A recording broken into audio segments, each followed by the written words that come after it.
What is going on, everybody? Welcome back to another video today, and in this video we are covering this new early access game called Boundary. It is a zero-G competitive FPS shooter. But before we get into it, if you guys haven't done so already, please make sure to like and subscribe to the content for more gaming reviews, gaming news, and updates all around the industry. But let's get back into it. So what is Boundary? Boundary is a multiplayer tactical space-based shooter game engaging in fierce team-to-team zero-gravity firefights and executing low-gravity operations in orbiting space installations against other enemy astroparators and other entities. So they're basically kind of calling operators or calling them their astroparators. This game is being developed by Studio Surgical Scalpels. Don't know much about this developer, never heard of them. From what I understand, they are based in China. So if you want to say that's a red flag or not, that's up to you. But let's talk about what this game includes. This game is basically a class-based competitive shooter. It has 6 different classes, each class with their own kind of abilities, with their different suits, their own equipment, their own weapons, and it kind of weapon locks what each class and which each operator can use. You know, kind of the normal operator stuff we've seen over the past, let's say, 10 years now. And as for game modes, they have TDM, free for all, elimination, which is like a round-based single life elimination, domination, and then another game mode that's very similar to Battlefield Breakthrough, where you capture a flag, you move on to the next section. Same old game modes that we're all kind of used to. Nothing super different in that aspect. I do want to talk about, before we get into like gameplay and stuff, I do kind of want to talk about the map design of this game. I do think this game looks incredible. I love all the detail, all the little, I don't even know what to call it because it's not foliage, but like all these little pieces of scrap and destruction everywhere to kind of really see that we're in an atmosphere where there's a war going on and that there's a battle going on where there's all kinds of debris and this whole space station is being ripped apart. And I love the way they made it look and feel the game, and being able to look down onto Earth or whatever planet that, I don't know the lore of this game, but whatever planet we're above, I'm assuming Earth, like it looks beautiful seeing above, like I believe it's called the Event Horizon, like looking over the Earth and seeing the curvature. It looks awesome, honestly. It feels like you're in a movie, like you're in that movie Gravity, or I don't know, I can't think of another one on the top of my head, but I will say the maps, I feel like take advantage of the multi-dimensional aspect of this game. As you guys can see, this game is a zero-G shooter. You can spin around, do backflips, do whatever you can, twist and turn and go up and down, and you know, you can fight the whole thing upside down. You can be on the roof, you can be on the ceiling. There's no limitations to what your character can do. And I think the maps really take advantage of that aspect. There's moments where you kind of feel like you forget you're upside down, but you're not at the same time. You kind of get a little bit of motion sickness, and I can see that can kind of turn off some people who are very prone to that. But I will say this map always does give you an idea of what the right side up is. Obviously, it spawns you in a certain direction, and then just kind of based off the way the maps are, you always kind of know which way's the right side up. But when you do flip yourself upside down or to the side, it also doesn't look that jarring either. So they did a really good job of knowing which way's the right side up, but like also not making it feel so like crazy and jarring looking when you are sideways or upside down. I like the flow of a lot of these maps. These maps, they're not super straightforward 3-lane maps, but there's general flows of traffic that it doesn't feel as sporadic. It feels like they're kind of guiding you in which ways you want to face your engagements. And I do like that, because the one thing I dislike a lot in games is how things can really feel very sporadic. It's not really guiding the players and guiding engagements in between the games. And I feel like this game does a good job of doing that and making sure that it's kind of pushing you in that right direction of where you want to flow a lot of the traffic. I think the maps provide a great deal of cover and maneuverability while going through these certain lanes. one thing I hate the most in games, and it was something that bothered me a lot with Battlefield 2042, is having no cover and having everything just open, wide out in the open. This game doesn't do that to you at all. Even though it's in space, and space is known for having this vast areas where there's just of nothingness, this one does a really good job of utilizing the destruction of this space station as blocks to go from cover to cover as you work your way through the map. And it does a really good job of making it feel close quarters, but also not at the same time. It's a very interesting way of doing it, because you get these certain long ranges of sight, but you can always close the gap by going from one section to the other, whether it be like a crate or a broken off piece of the station, like moving through each one to bring yourself closer. But if you want to have those long range engagements with a sniper, for example, you can by staying in the back and kind of peeking up and being able to look over those. So it kind of fits to both play styles. The one thing I will say with these maps, though, is I dislike the way that they all look and feel the same. As you guys watch these clips here, these are all on different maps, but honestly, when you're inside some parts of these space stations, or if you're just outside of them, they all tend to kind of feel the same and look the same, which I guess there's only so creative you can get with these map designs. But I feel like you can do more, personally. Like, I feel like you can do more. I wouldn't even be against the idea of maybe being on surfaces of planets, like being on the moon. Probably mostly like moons, because if you're on a planet, there's going to be gravity. But you know what I mean? Something to kind of diversify the way things look, or maybe have maps where you're strictly in the space station itself, because some of these space stations, if we're talking about this sci-fi world where it's so big, like, why not make it these battles inside as well and kind of make it seem like you're in this big thing. I would like to see a little bit more diversity in that way, because like I said, sometimes it feels all kind of the same, and unless you're looking down at the planet, you won't really notice a whole lot of different. Everything's just kind of gray and white and blue, which I guess is what it looks like, but just a little bit of nitpicking there. As for the gunplay and movement, I love the gunplay and movement of this game. I love the smoothness of the animations, the smoothness of the player movement. They do a great job of making you feel light. It makes you feel like you are Zero G. It makes you feel light. Nothing feels clunky about the way you move. Everything's super smooth.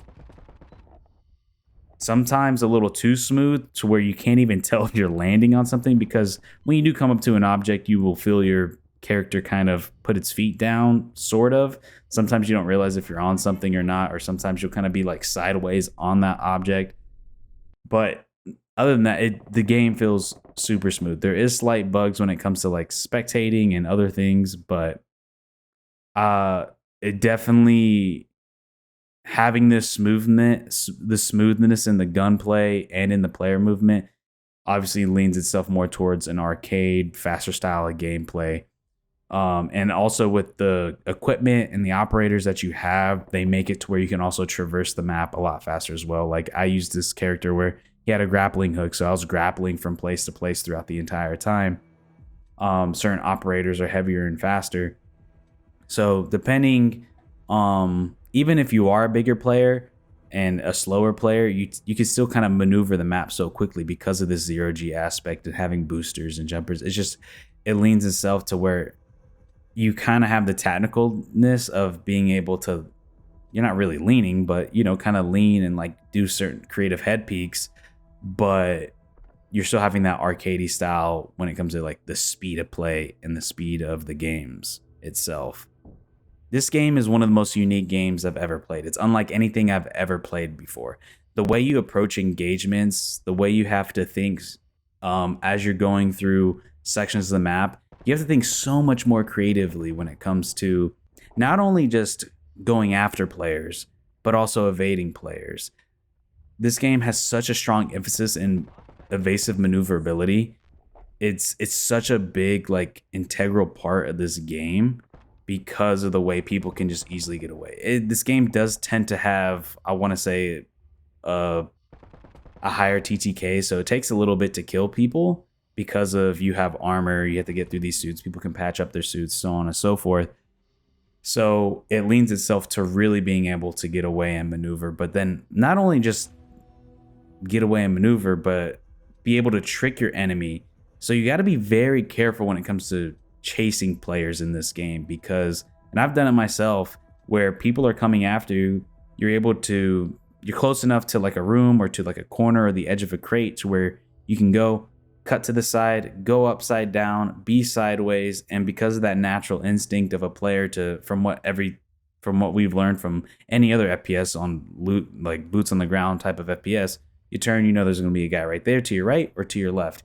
Here you have to really think about, there might be somebody above me, there might be somebody below me. I have to really, really think about what the different possibilities of where somebody's coming from, as well as if you're the one being chased, you can have countless different ways to trick your opponent.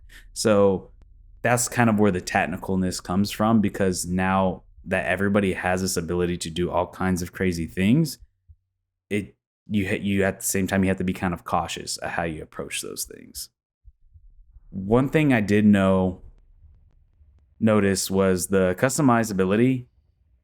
It's not super in depth, but it's also not bad either. It's kind of like, it's not as in depth with these crazy gunsmiths and being able to change stocks and everything.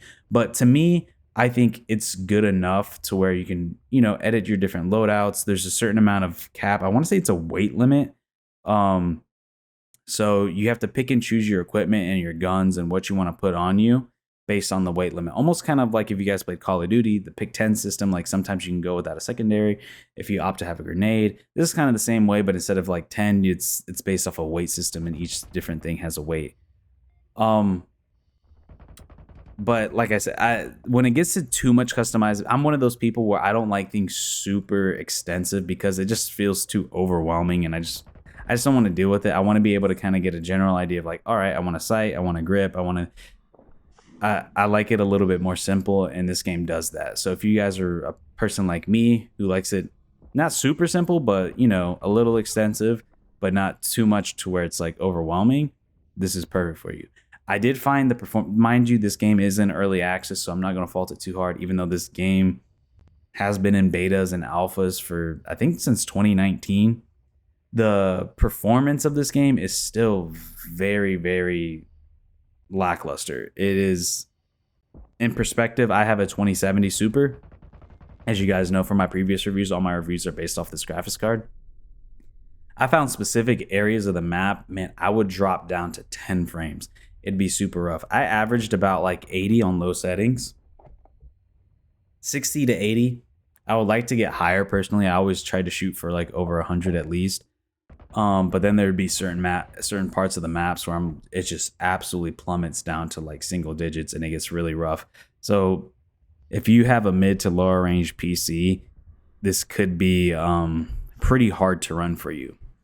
So I kind of want to end it off on overall thoughts here. So kind of my concerns is, like I was saying in the beginning, not enough creativity in the type of game modes. It's still the same basic game modes that every FPS shooter has.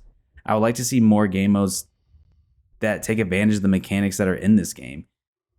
Be able to, I don't know. I can't think, but I feel like the same old is just going to get so boring. And I think they're relying a lot on the uniqueness of the zero-G aspect of this game to hook players in. But then once players play it, you're not holding them for very long, because it's like, oh, this is the same thing that I've played before countless times for 10 plus years.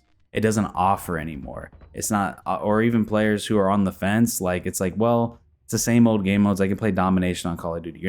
Those people aren't really gravitating to this game because maybe they don't care too much about the zero-G aspect. So they have to do something more.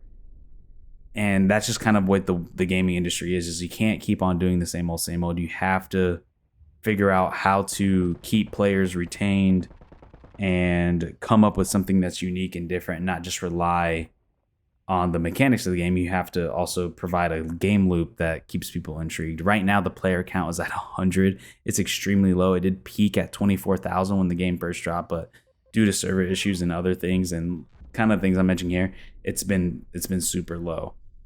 Also, another concern, map creativity. Not going to go into it again, but and also that this game has been in beta and alpha for a very long time. This game, I believe, was going into alpha, and people first started seeing like actual gameplay for this game back in 2019. We're now in 2023, 4 years have passed, and it seems like things aren't like crazy different.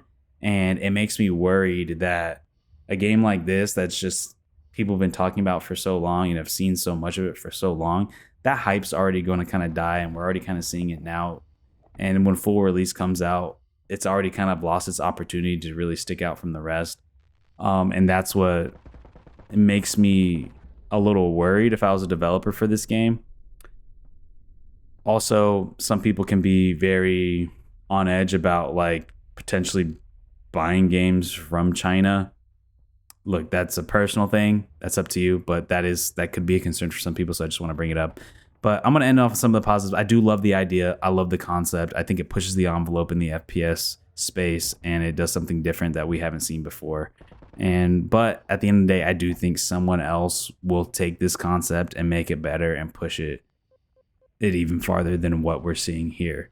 But if you guys enjoyed the content, please feel free to like and subscribe. And if you guys want to see more, you guys can check out my previous videos in the link down below. And yeah, I will see you guys in the next one. Peace out, everybody.